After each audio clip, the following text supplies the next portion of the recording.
Hello विद्यार्थी मित्रो, physics लेक्चरमध्ये तुम्हा सर्वांचं स्वागत.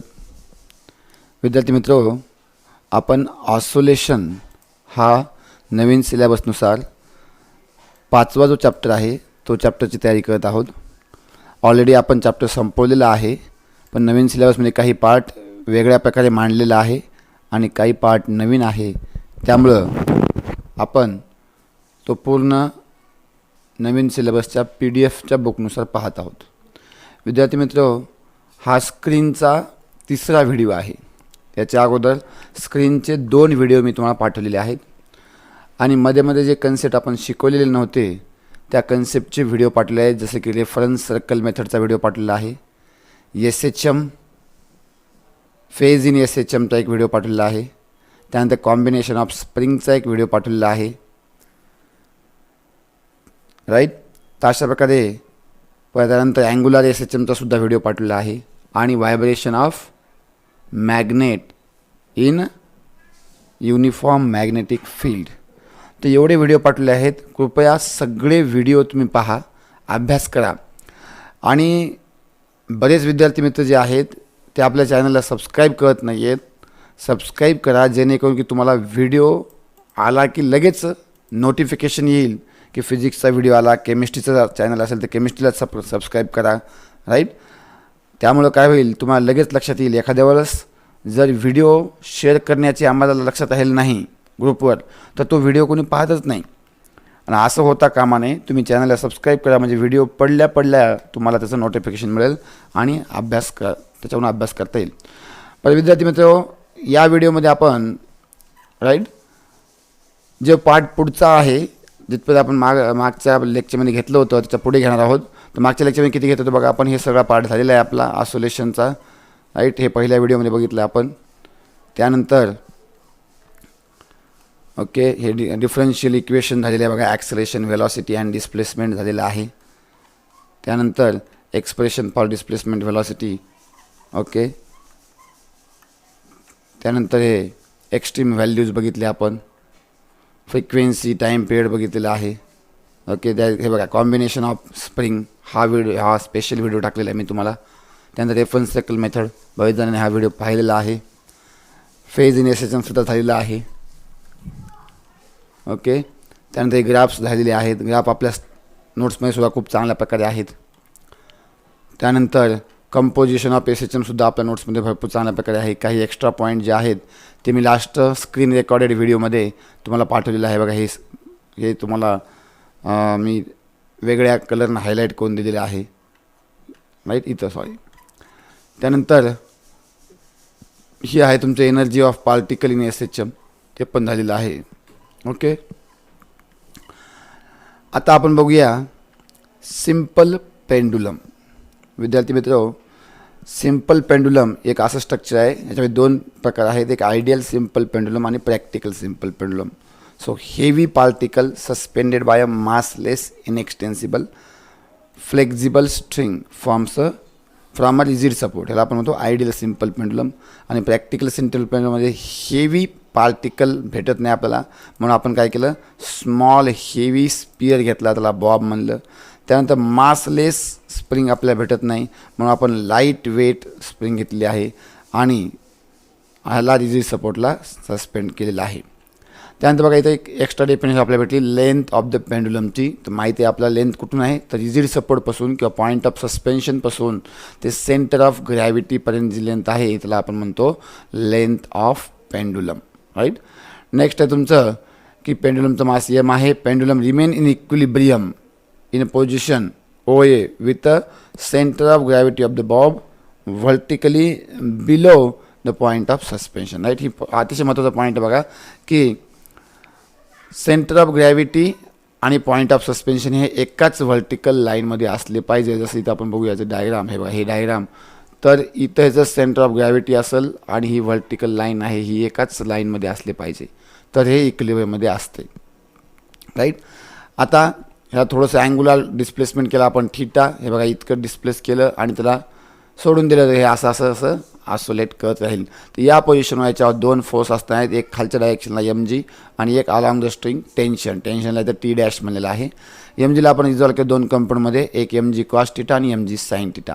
तर टेन्शनला बॅलन्स करेन mg कॉस थिटा आणि mg साइन थिटा काय होईल, रिस्टोरिंग फोर्स होईल. राईट, तर बघा हे दोन आहेत, हे दोन फोर्स टेन्शन आणि वेट. राईट, तर कंपोनंट घेतलेलं आपण component mg cos theta balance the tension आणि कंपोनंट mg साइन थिटा काय देतं आहे, हे आहे रिस्टोरिंग फोर्सचं काम करत आहे. ओके, म्हणून आपण लिहिलं की restoring force F is equal to minus mg sine theta. आता मायनस साइन काय घेतं तुम्हाला माहिती आहे, कारण थिटाचं डायरेक्शन उजव्या साईडला आहे, फोर्सचं डायरेक्शन डाव्या साईडला आहे. So theta is very small, त्या केसमध्ये आपण घेऊ शकतो sine theta is approximately to theta. आणि हे जे सी दिलं आहे तुम्हाला म्हणलं होतं मी, हे सी काय आहे, हे रॅडियन आहे, रॅडियनचं सिम्बॉल दिलेलं आहे. कळलं का. So F is approximately equal to minus mg theta. आता आपल्याला माहिती आहे, हे बघा या डायग्राममध्ये हे अँगल आहे, हे आर्क आहे आणि हे रेडियस आहे. Okay, so angle is equal to arc upon radius, हा फॉर्म्युला आपण 11वीच्या पहिल्या चॅप्टरमध्ये पाहिलेला आहे, arc upon radius. Right, so x upon L, थिटाची किंमत ठेवली आपण x अपॉन यल. ही बघा थिटाची किंमत की x upon L. So F is equal to minus mg x upon L. बघा इथं mgl कॉन्स्टंट आहे, mg आणि यल, त्यामुळे F is direct to minus x. The small displacement restoring force is directly proportional to displacement and it is opposite direction minus sign असल्यामुळे. Right, hence bob of the simple pendulum performs linear SHM for small amplitude. Is very important. बघा small ॲम्प्लिट्यूडसाठी म्हणा किंवा small angular डिस्प्लेसमेंटसाठी म्हणा. Right, okay. Time period आपला माहिती आहे 2π upon omega आणि ओमेगा असते ॲक्सलरेशन पर युनिट डिस्प्लेसमेंट. सो टी आलं तुमचं 2π अपॉन ॲक्सलेशन पर युनिट डिस्प्लेसमेंट. आता बघा ॲक्सलेशन पर युनिट डिस्प्लेसमेंट कसं करायचं आहे, या फोर्सला आपण काय लिहू शकतो. राईट, हे बघा इथं फोर्स लिहू शकतो आपण ma is equal to minus mg x upon L, mm cancel झालं. So a is equal to minus g x upon L. So a upon x काय भेटलं आपल्याला, बघा एक्सला इकडे घेतलं डिवाइडमध्ये, a अपॉन x भेटलं g अपॉन यल, मॅग्नेट्यूड घेतली g अपॉन यल. टाईम पिरियडमध्ये ठेवलं या इक्वेशनमध्ये ॲक्सलेशन पर युनिट. हे बघा हे आहे ॲक्सलेशन आणि हे आहे डिस्प्लेसमेंट, म्हणून ह्याला आपण म्हणतो acceleration per unit displacement g upon L. ते किंमत ठेवली g अपॉन यल, उलटं झालं यल अपॉन g. राईट, ते टाईम पिरियडचा फॉर्म्युला आपण हे पूर्ण आपल्या नोट्समध्ये पाहिलेलं आहे. ओके, चला नेक्स्ट बघा काही अजम्पशन इथं केलेले आहेत आपण. सगळ्यात महत्त्वाचं अजम्पशन आहे की amplitude is very small. Amplitude म्हणजे काय, ओ ए हे डिस्टन्स. बघा या फिगरमध्ये ओ किंवा ए बी हे जे डिस्टन्स आहे ह्याला आपण ॲम्प्लिट्यूड म्हणतो. राईट, तर ॲम्प्लिट्यूड खूपच कमी आहे, ह्याला लेंथ म्हणतो. बघा ओ एला लेंथ म्हणतो. सो लेंथपेक्षा ॲम्प्लिट्यूड 20 टाइम्स छोटं पाहिजे कमीत कमी. बघा ही इथे दिलं आहे, हे तुम्हाला MCQमध्ये विचारू शकतात, MSCTमध्ये वगैरे, की at least 20 times smaller than the length. So length of the string is large, है ना, ॲम्प्लिट्यूड छोटी आणि लेंथ जास्त आहे. नेक्स्ट अजम्पशन काय आहे, during isolation bobs move along the single vertical plane. Right, तर याच वर्टिकल प्लेनमध्ये ते मूव्ह झाला पाहिजे, त्यांना असं कुठेही फिरलं नाही पाहिजे, वर्टिकल प्लेन एकच पाहिजे. राईट, त्यानंतर फ्रिक्वेन्सीचा फॉर्म्युला आहे टाईम पिरियडचा उलटा असतो. बघा हे टाईम पिरियडला उलटं केलं 1/2π g अपॉन यल रूटमध्ये. बघा 1/2π root g upon L. Next conclusion काय बघा, time period is directly to square root of length. त्याच्यावर time period is directly square root of length. Number 2, time period is inversely proportional to square root of acceleration due to gravity. आणि simple pendulum time period is not depend on mass and time period of pendulum does not depend on the amplitude. आणि ह्यालाच आपण म्हणतो lodge of simple pendulum. विद्यार्थी मित्र, हे आपण लॉजसुद्धा आपण नोट्समध्ये पाहिलेले आहेत. ओके, नेक्स्ट आहे सेकंड्स पेंडुलम. खूप डिटेलमध्ये घेतलेलं आहे आपण आपल्या नोट्समध्ये. T is equal to 2π root L upon जी. आणि ही टीची किंमत किती असली पाहिजे सेकंड्स पेंडुलममध्ये, 2 सेकंद असली पाहिजे. बघा 2 seconds. A simple pendulum whose period is 2 seconds is called as seconds pendulum. So 2 किंमत ठेवली, 2 कॅन्सल झालं. काय उरलं आपल्याकडे, 2 कॅन्सल झाल्यावर इथं उरलं 1 is equal to pi root L S upon जी. आणि ह्याचा स्क्वेअर केल्यावर म्हटलं आपला 1 is equal to pi square L S upon G. तर यल एस भेटलं G upon pi square. Right, so using this relation we can find the length of second pendulum at a place and if we know acceleration due to gravity. आणि जर L S माहीत असेल तर ॲक्सलेशन due to gravity काढू शकतो आपण. तर most important use त्याचा हा आहे. बघा लक्षात घ्या, ह्याला मुद्दा मी ग्रीनमध्ये हायलाईट केलं आहे. हे प्रॉब्लेमचे व्हिडिओ आपण घेतलेले आहेत. राईट, इथं एक ॲक्टिव्हिटी दिली तुम्हाला बघा. या ॲक्टिव्हिटी मग काय म्हणतं आहे की आयडियल टाईम पिरियड काय आहे बघा, हे T0 = 2π√L/g. हे 0 का म्हणलं आहे की यावेळेस अँगल 0 असला पाहिजे. आयडियली अँगल खूपच छोटा म्हणतो आपण, खूप छोटा म्हणजे किती, 0 असला पाहिजे आयडियली. पण ॲक्च्युली 0 नसतो, म्हणून आपण काही ना काही ते अँगल, कारण आयसोलेशन करायचं म्हणल्यानंतर काही ना काही ते अँगल असला पाहिजे ना. काही ना काही त्याचा अँगल घेतला आपण आणि त्याची किंमत ठेवली आपण 2π√L/g. ह्याची किंमत काढून आपण जे टाईम पिरियड काढला आणि काही ना काही ते अँगल घेऊन जर प्रॅक्टिकली टाईम ऑफ पिरियड काढला त्याला आपण लिहिलं बघा T θ. तर T20 T45 अँगल घेऊन आपण टाईम पिरियड काढले, मोजले ॲक्च्युली. हे प्रॅक्टिकल टाईम पिरियड आहे. T θ हा प्रॅक्टिकल आहे आणि T0 हा थिओरिटिकल आहे. ह्याच्यावर ह्या फॉर्म्युला लावून किमती ठेवून काढलेला आहे आपण. तर T θ आणि T0चा जर रेशो घेतला आपण तर बघितलं असेल 1.05 1.10 आणि 1.18 असं यायला. ह्याच्यावर लक्षात आलं की बघा ही किंमत मोठी होत चालली आहे. म्हणजे जसं थिटा वाढल तसं ही किंमत वाढायली, म्हणजे ॲक्च्युली डेव्हिएशन जास्त व्हायली. म्हणजे 2% बघा 2.02 म्हणजे 2% एरर आहे. इथं 4%, इथं 5%, इथं 10% आणि इथं 18% टाईममध्ये डिफरन्स आहे 90 डिग्रीला. सो कमीत कमी अँगल पाहिजे, म्हणजे किती पाहिजे, 20 डिग्रीपेक्षा अँगल कमी पाहिजे. बघा लक्षात इथे दिले. तर the amplitude maximum amplitude is less than 20 degree. Angular amplitude माहिती ना, इथं अँग्युलर ॲम्प्लिट्यूड म्हणजे अँगलच. ओके, तर कमीत कमी किती पाहिजे, म्हणजे जास्तीत जास्त किती अँगल पाहिजे, 20 असेल तर तुमचे रिझल्ट कम्पेरेबल थोडेफार येतील. हे तुम्हाला डिफरन्स दिलेला आहे कोनिकल पेंडुलम आणि सिम्पल पेंडुलमचा. ओके, तर ट्रॅजेक्टरी हे आपण बघितलं आहे डिफरन्स सगळं कोनिकल आणि सिम्पल. अतिशय छान डिफरन्स आहे, तो लिहून तुम्ही रिमाइंड करा, पाठ करा, समजून घ्या. बघा इथं trajectory and plane of motion is horizontal circle. कारण कोनिकल पेंडुलम आहे ना, तर असा फिरतो, तर हॉरिझॉन्टल सर्कलमध्ये आहे याचे ट्रॅजेक्टरी आणि बॉबचं प्लेन ऑफ मोशन. इथं काय असणार आहे, plane of motion of the bob is a part of vertical circle. हे असा फिरायला आहे, असा काय लागेल सगळ्याला, असा फिरायला आहे, म्हणजे व्हर्टिकल सर्कलचं पार्ट आहे, पूर्ण व्हर्टिकल सर्कलसुद्धा नाही. नेक्स्ट कायनेटिक आणि ग्रॅव्हिटेशनल पोटेन्शियल जे कॉन्स्टंट असते. इथं कायनेटिक आणि ग्रॅव्हिटेशनल पोटेन्शियल इंटरकन्वर्ट होते, चेंज होते की नाही. कायनेटिक पोटेन्शियलमध्ये होते, पोटेन्शियल कायनेटिकमध्ये होते, पण दोघांची बेरीज कॉन्स्टंट असते. इथं horizontal component of force due to tension is necessary centripetal force देतो इथं, राईट. ह्याची डायग्राम बघा तुम्हाला लक्षात येईल कोनिकल पेंडुलममध्ये. इथं tangential component of weight is governing force for the energy conservation conversion during the motion, right. हे टाईम पिरियडचा फॉर्म्युला आहे.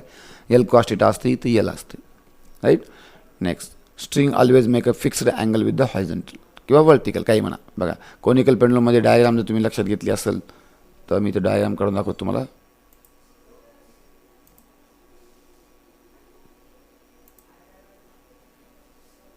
बघा कोनिकल पेंडुलमची डायग्राम अशी होती बघा. बघा हे रिजिड सपोर्ट आहे, ह्याला आपण असं बांधलेलं आहे आणि इथून असं फिरतं, राईट. सो हे, तर हा जो अँगल आहे हा फिक्स असतो, कारण इथं झालं तर हा अँगल फिक्स असतो. पण इथं तसं नाही, इथं हा अँगल चेंज होतो, राईट. तर इथं असं मोशन आहे, असं मोशन आहे, बरोबर की नाही.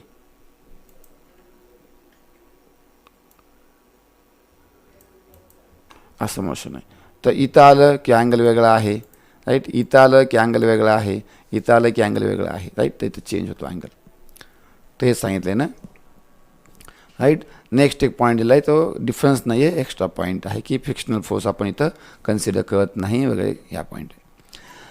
नेक्स्ट अँग्युलर एसेसमचं लेक्चर तुम्हाला घेतलेलं आहे मी, त्याचा व्हिडिओ पाठवलेला आहे, कृपया तो व्हिडिओ पहा, अभ्यास करा. तसंच vibration of magnet in uniform magnetic field हे सुद्धा तुम्हाला व्हिडिओमध्ये पाठवलेलं आहे. दोघांचा अभ्यास करा आणि याच्या नोट्ससुद्धा तुम्हाला PDF फॉर्ममध्ये मी पाठवलेल्या आहेत, तर त्या तुम्ही लिहून जाऊन त्याचे फोटो काढून पाठवा. नेक्स्ट आहे एक्झाम्पल 5.12 आणि 5.13. तर हे एक्झाम्पल मी तुम्हाला रोटेशनल मोशन हे टॉपिक झाल्यानंतर सोडून देईल, ठीक आहे. त्यानंतर डॅम्प्ड ऑसिलेशन. विद्यार्थी मित्र, डॅम्प्ड ऑसिलेशन आपण आपल्या नोट्समध्ये खूप चांगल्या प्रकारे घेतलेलं आहे. ह्याच्याने काय केलं आहे बघा, डॅम्प्ड ऑसिलेशन म्हणजे काय, तर ॲक्च्युली ऑसिलेशनची ॲम्प्लिट्यूड हळूहळू कमी होत जाते आणि फायनली तो काय होतो, रेस्टला येतो. असं ऑसिलेशनला आपण डॅम्प्ड ऑसिलेशन असं म्हणतो, बरोबर आहे का. ओके, मग डॅम्प्ड ऑसिलेशन म्हणजे काय? The periodic oscillation gradually decreasing amplitude are called damped harmonic oscillation and the oscillator is called as damped harmonic oscillator. तर ही सिच्युएशन कन्सिडर होण्यासाठी आपण इथं काय घेतलेलं आहे? एक रिजिड सपोर्ट घेतलेला आहे, त्याला एक स्प्रिंग बांधलेला आहे, त्याला हे मास. जर इतकाच घेतला असता आपण तर आपल्याला हा अनडॅम्प्ड ऑसिलेशन दिला असता. पण ह्याला आपण एक वेन जोडलेला आहे खाली बघा. हे वेन एक मासलेस रॉड घेतलेला आहे, मासलेस नसतं, लाईट वेट म्हणून आपण इथे एक वेन जोडलेला आहे, म्हणजे पत्रा जोडलेला आहे आणि त्याला पाण्यामध्ये काय म्हणतात त्याला इमर्स केलेलं आहे, बुडवलेलं आहे. ज्यावेळेस आपण त्याला खाली वळू आणि सोडून देऊ त्यावेळेस ते ऑसिलेशन करत असताना हा पाणी जे आहे ह्याला फ्रिक्शनल फोर्स लावल अपोज केल्याच्या मोशनला आणि त्याचे ऑसिलेशन कसे असतील? डॅम्प्ड ऑसिलेशन असतील. ते एक सिस्टीम तयार केली आपण इथं, राईट. मग याच्यामध्ये जो आहे 2 प्रकारचे फोर्स असतात. एक तर रिस्टोरिंग फोर्स असतो, तो सुद्धा ऑसिलेशनला अपोज करतो, आणि दुसरा म्हणजे इथे एक विस्कस फोर्स किंवा फ्रिक्शनल फोर्स, राईट. तर तो एक असतो, राईट. फ्रिक्शनल फोर्समध्ये सपोर्टसुद्धा असू शकतो, राईट. तर इथं एनर्जी कुठं जाते बघा. ही एक पॉईंट इथं मी एक्स्ट्रा मेन्शन केलं आहे की energy is transferred to thermal energy of the liquid and when. लक्षात आलं का? म्हणजे ज्यावेळेस ऑसिलेशन कमी व्हायले तर त्याची एनर्जी कमी व्हायली हळूहळू. तर ही एनर्जी ट्रान्सफर कशात व्हायली? तर ती एनर्जी ट्रान्सफर व्हायली थर्मल एनर्जीमध्ये ट्रान्सफर व्हायली, राईट. लिक्विड आणि वेनच्या थर्मल एनर्जीमध्ये जर टेम्परेचर वाढू शकते जे जास्त वेळ आपण ऑसिलेशन केले तर. ओके. नेक्स्ट आहे बघा डॅम्पनिंग फोर्स, राईट. हे कशावर डिपेंड आहे? It is a nature of the surrounding medium. तर डॅम्पनिंग फोर्स डिपेंड आहे nature of the surrounding medium आणि स्पीडवर. ओके, स्पीडवर. तर स्पीडला डायरेक्टचे प्रश्न आहे म्हणून आपण म्हणलं एफ डी डॅम्पनिंग फोर्स असं लिहू शकतो आपण बघा. F is directly proportional to V, right. आणि व्हेलॉसिटी वाढली की फोर्स वाढेल, पण व्हेलॉसिटीचं आणि फोर्सचं डायरेक्शन अपोजिट असल्यामुळे मायनस घेतला आपण, मायनस व्ही. कॉन्स्टंट घेतला आपण बी, त्या बीला म्हणलं आपण डॅम्पिंग कॉन्स्टंट, राईट. आणि negative sign indicate that F D opposes the velocity. आणि दुसरा एक फोर्स कोणता असणार आपला? Spring force. F S is equal to minus K X. तो नेट फोर्स या दोघांची बेज असणार आहे. F is equal to F D plus F S. दोघांची बेज केली. M A is equal to F D plus F S. M A is equal to minus B V minus K x. ते हा दोघा इकडे आणलं तर M A is equal to B V plus K X is equal to 0. आणि याची किंमत ठेवली आपण D square X upon D T square differential फॉर्ममध्ये. व्हेलॉसिटी किंमत ठेवली D X upon D T, right. तर हे झालं differential equation of damped S H, right. तर हेच इक्वेशन आपण या फॉर्ममध्ये सोडवू शकतो बघा असं. D square X upon D T square plus B upon M. आता तुम्हाला हे एम कुठून आलं तर हे एम आहे बघा, हे एम. तर हे म्हणून आपण हा डिवाइड केला असं तर आला असतं बी अपॉन एम आणि के अपॉन एम. तर असं इक्वेशन आपण घेतलेलं आहे. हे घ्या किंवा हे घ्या, काही फरक पडत नाही. आता या इक्वेशनला आपण सॉल्व केलं, याचं डबल इंटिग्रेशन घेतलं. याला सॉल्व केल्यानंतर आपल्याला याचं सोल्युशन जे आहे ते हे भेटलं आहे बघा. आपण सुद्धा सोल्युशन डायरेक्ट घेतलं होतं, इथं सुद्धा सोल्युशन डायरेक्ट दिलं आहे. So X is equal to A E to the power minus B T upon 2m cos omega dash T plus phi. तर हे इक्वेशनमध्ये तुम्हाला पाठच करायचं आहे. हे इक्वेशन इथं 3 फॉर्म्युला पाठ करायचे तुम्हाला. एक पहिला फॉर्म्युला म्हणजे हे इक्वेशन, दुसरा फॉर्म्युला म्हणजे हे एचा फॉर्म्युला. तर हे जे A E to the power minus B T upon 2m आहे ही रिझल्टंट नेट ॲम्प्लिट्यूड आहे. लक्षात आलं का? तर हे ए, तर ही ॲम्प्लिट्यूड आहे बघा. A E to the power minus B T upon 2m, right. आणि ओमेगा डॅशचा एक फॉर्म्युला तुम्हाला पाठ करायचा आहे. Omega dash is equal to under root of K upon M minus B upon 2mचा स्क्वेअर. हे सगळं आपण जुन्यासुद्धा नोट्समध्ये घेतलेलं आहे. तेव्हा टाईम पिरियड काढला आपण 2 पाय अपॉन ओमेगा डॅश घ्यावं लागली तर आपल्याला इथं डॅश करायचं omega dash, right. So omega डॅशची किंमत ठेवली आपण under root of K M minus B upon 2mचा square, right. So dampening increase the period. Okay, हे डॅम्पनिंग झालं बघा. जसं जसं डॅम्पनिंग वाढेल ही व्हॅल्यू काय होईल? कमी होईल बघा. लक्षात घ्या, मायनस साईन आहे. ही व्हॅल्यू कमी झाली की टाईम पिरियड काय होईल? वाढेल. टाईम पिरियड काय होईल? वाढेल, इनक्रीज होईल. ओके, तर हे कमी झालं की हे वाढलं, राईट. ते कमी झालं की हे वाढलं. Okay, so dampening increase the period and slow down the motion and decrease the amplitude. ते ॲम्प्लिट्यूड कमी होते. ओके, तर जर आपण विचार केला तर इथं आपला जुन्या सिलेबसचा चॅप्टर संपला होता, बरोबर आहे का? पण इथं काय केलेलं आहे यांनी फ्री आसोलेशन, फोर्स्ड आसोलेशन आणि रेझोनन्स हा पार्ट इथं ॲड केला आहे. NCERT नुसार आहे हा. NCERTमध्ये सुद्धा आसोलेशन चॅप्टरमध्येच फ्री आसोलेशन, फोर्स्ड आसोलेशन आणि रेझोनन्सचा पार्ट ॲड केला आहे. हा पार्ट जो आहे आपण ऑलरेडी घेतलेला आहे. कुठं आठवतं आहे तुम्हाला? व्हेरी करेक्ट, स्टेशनरी वेव्हजमध्ये, राईट. तर नॅचरल फ्रिक्वेन्सीने जर ते व्हायब्रेट करत असेल त्याला फ्री आसोलेशन्स म्हणतो आपण, बरोबर आहे का? Right. Free isolation natural frequency म्हणजे काय? एखादी बॉडी जी आहे ती मेन पोझिशन डिस्प्लेस केली, इक्विलिब्रियम पोझिशन डिस्प्लेस केली आणि त्याला रिलीज केलं आहे की नाही, तर त्याला ज्यावेळेस तो व्हायब्रेट करेल त्याची फ्रिक्वेन्सी असेल नॅचरल फ्रिक्वेन्सी, राईट. आणि या आसोलेशनला काय म्हणतो आपण? फ्री आसोलेशन्स असं म्हणतो, बरोबर आहे का? ओके. तर फ्री आसोलेशनची नॅचरल फ्रिक्वेन्सी फॉर्म्युला हा आहे जो की आपण पाहिलेला ऑलरेडी. टाईम पिरियडचा उलटा आहे. टाईम पिरियड असं 2π √L/G. इथे n असते 1/2π √G/L. ओके. जर आपण त्याला काय एक्सटर्नल पिरियडिक फोर्स अप्लाय केला, बघा लक्षात घ्या, हे बघा external periodic force, right. External period. आता फ्री आसोलेशनचं बघितलं तर आपण काय होते? अँप्लिट्यूड हळूहळू कमी होते, डॅम्प्ड आसोलेशन असते आणि अँप्लिट्यूड डाईज, राईट. त्याच्यामुळं आपण त्याला एक्सटर्नल पिरियडिक फोर्स देतो की तो कोणतं आसोलेशन करते? Forced isolation. पण हे डिफरंट फ्रिक्वेन्सीने सुद्धा करू शकते, बरोबर आहे का? ओके. आणि जी फ्रिक्वेन्सी आहे त्याला आपण म्हणतो ड्रायव्हर फ्रिक्वेन्सी किंवा forced frequency. Okay. Forced isolation म्हणजे एक्सटर्नल फोर्स लावल्यानंतर. इथे एक एक्झाम्पल घेतलं आहे की तुम्हाला 4 पेंडुलम घेतले आहे फिगरमध्ये, ABCD 4 पेंडुला, राईट. पेंडुला हे पेंडुलमचं प्लुरल आहे, ध्यान घ्या, राईट. नाही तर स्पेल 4 ABCD. ए हे रिजिड बॉल आहे, BCD हे हॉलो बॉल्स आहेत. बघा ए आणि सीची, बघा हे लक्षात घ्या, ए आणि सीची लेंथ सारखी आहे, बी ह्याच्यापेक्षा छोटा आहे आणि डी ह्याच्यापेक्षा जास्त आहे. ज्यावेळेस आपण एला डिस्प्लेस करू, एला आपल्याकडे ओढू, स्क्रीनकडे असं ओढू, राईट. एला असं ओढू आणि सोडून देऊ तर ए असं व्हायब्रेट करेल, राईट. वर्टिकल सपोर्टच्या आहे की नाही परपेंडिक्युलर प्लेनमध्ये व्हायब्रेट होईल. त्याचबरोबर काय होईल? ते व्हायब्रेशन या स्प्रिंगच्या माध्यमातून, बघा ही स्प्रिंग जी आहे या स्प्रिंगच्या माध्यमातून ते व्हायब्रेशन बी आणि सी आणि डीला जातील. ती एनर्जी म्हणजे ट्रान्सफर होईल. आता बीची लेंथ जी आहे ही एपेक्षा छोटी आहे म्हणजे याची नॅचरल फ्रिक्वेन्सी वेगळी असेल. सीची लेंथ एसच्या इतकीच आहे म्हणजे याची नॅचरल फ्रिक्वेन्सी आणि एची आणि सीची नॅचरल फ्रिक्वेन्सी सेम असेल आणि डीची नॅचरल फ्रिक्वेन्सी वेगळी असेल, लक्षात आले. आणि त्यामुळे काय होईल? ए आणि सी हे सेम नॅचरल फ्रिक्वेन्सीने व्हायब्रेट करतील आणि बी आणि डी हे वेगवेगळ्या फ्रिक्वेन्सीने व्हायब्रेट करतील आणि त्यांची ॲम्प्लिट्यूडसुद्धा वेगळी असेल, राईट. तर फोर्स्ड आसोलेशनचं एक्झाम्पल आहे. ए जे आहे ते नॅचरल आसोलेशन करत आहे, नॅचरल फ्री आसोलेशन करत आहे. BCD हे फोर्स्ड आसोलेशन करत आहे, बरोबर का? तिन्ही मिळून, बरं का? आता त्याच्यामध्ये सी पार्ट आहे, जो सी आहे हा सी जो आहे हा फोर्स्ड आसोलेशन करत आहे पण त्याची नॅचरल फ्रिक्वेन्सी हे सारखी आहे म्हणून त्याची फ्रिक्वेन्सी ही त्याची ॲम्प्लिट्यूड ही मॅक्सिमम असेल आणि या कंडिशनला काय म्हणतो आपण? रेझोनन्स असं म्हणतो. हे बघा इथं ग्राफ घेतला आपण की जर एक्सटर्नल फ्रिक्वेन्सी आणि नॅचरल फ्रिक्वेन्सी सेम असेल तर ॲम्प्लिट्यूड मॅक्सिमम असेल. इथं ग्राफ ॲम्प्लिट्यूड स्क्वेअरचा घेत. हा एक फरक आहे की इथं ग्राफ जो आहे फ्रिक्वेन्सी वर्सेस ॲम्प्लिट्यूड स्क्वेअरचा घेतलेला आहे, बरोबर आहे का? तर आपण ज्या नोट्समध्ये आहे ते फ्रिक्वेन्सी वर्सेस ॲम्प्लिट्यूडचा घेतलेला आहे. ते ॲम्प्लिट्यूड स्क्वेअरसाठी केले की हा ग्राफ जो आहे जास्त स्टीप येतो. जर ही व्हॅल्यू जास्त वाढत गेली तर हा ग्राफ जास्त असा बेल शेप्ड आपल्याला दिसतो, नाहीतर हा असा फ्लॅट दिसला असता, असा फ्लॅट दिसला असता आणि आपल्याला एक्झॅक्टली मॅक्सिमम ॲम्प्लिट्यूड कोणती आहे, इथं आहे का इथं आहे कळालं नसतं म्हणून इथं ग्राफ यांनी ॲम्प्लिट्यूड स्क्वेअरचा घेतलेला आहे. ओके.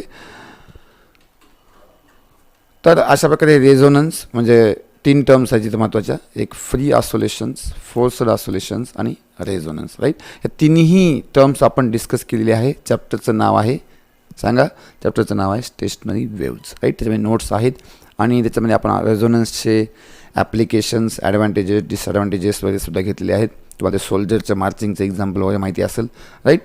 ते सगळ्या गोष्टी आपण डिस्कस केल्या आहेत. फक्त यांनी काय केलं आहे ते इथं डिस्कससुद्धा केले बघा. In chapter superposition of waves. Superposition wave म्हणजे 2 चॅप्टरचं कॉम्बिनेशन आहे, एक वेव्ह मशीन आणि स्टेशनरी वेव्ज, राईट. त्याच्यामध्ये आपण we will see the most of the traditional musical instrument. याच्यामध्ये रेझोनन्सचा फिनॉमिना होतो आणि इलेक्ट्रॉनिक सेक्शनमध्ये सुद्धा AC सर्किटमध्ये सुद्धा रेझोनन्स कशाप्रकारे होतं, LC रेझोनन्स सर्किट कसे होते ते सुद्धा आपण पुढे पाहणार आहोत. तर रेझोनन्सचा फिनॉमिना पुन्हा येणार आहे, त्यामुळे लक्षात घ्या.